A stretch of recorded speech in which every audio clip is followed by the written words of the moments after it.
Après la guerre caladrienne, le royaume du Nord, de l'Ouest, de l'Est et du Sud font alliance. Ils décidèrent alors tous ensemble de déclarer la guerre au royaume du Milieu pour des raisons territoriales. Mais la guerre débuta très mal pour le royaume du Milieu, car le jour même de la guerre, Léziae est assiégée. Après 2 mois d'assiègement de Léziae, la cité manque de nourriture et d'eau.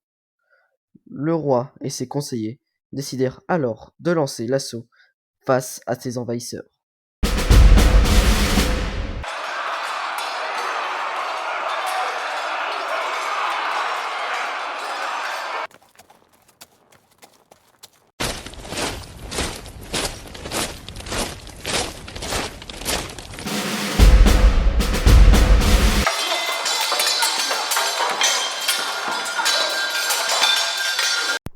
Mais contre toute attente, les défenseurs de Léziae remportent la bataille.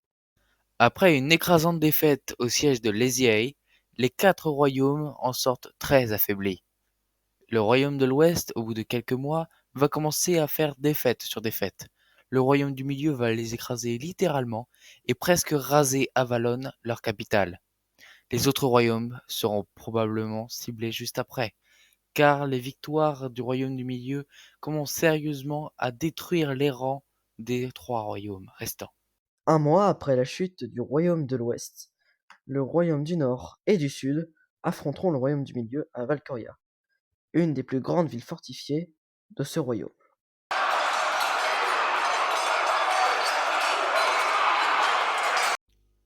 Lors de la bataille de Valcoria, l'armée du roi du royaume du Milieu était venue en aide à la garnison de la ville fortifiée. Le royaume du Nord et du Sud avaient placé leur armée dans la forêt juste à côté de la ville. L'armée du Milieu était préparée à cela. Des fermiers avaient prévenu de la position du campement ennemi et un assaut suffit à détruire complètement leur armée, à emprisonner leurs généraux et à arrêter leur roi. Et à ce moment-là, la décadence fut totale dans ces 2 royaumes, et la capture de leurs terres a suivi.